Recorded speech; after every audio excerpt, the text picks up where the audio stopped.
This scene is really an elaborate version of what was the core for me of the invention of the story idea of Videodrome.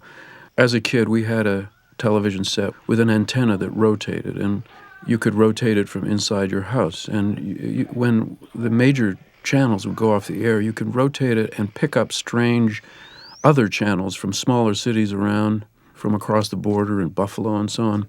And you would see strange things that were kind of hard to see. There was a lot of static, and it was very intriguing to watch that kind of thing. And that was really the core, the crystal at the center of this movie, was my experience with that, thinking, well, what if the images that you pulled up were really quite extreme, disturbing, possibly illegal? And what would you think then? Would you keep seeking out those channels, or would you call the police, or what would you do? How would you respond to that?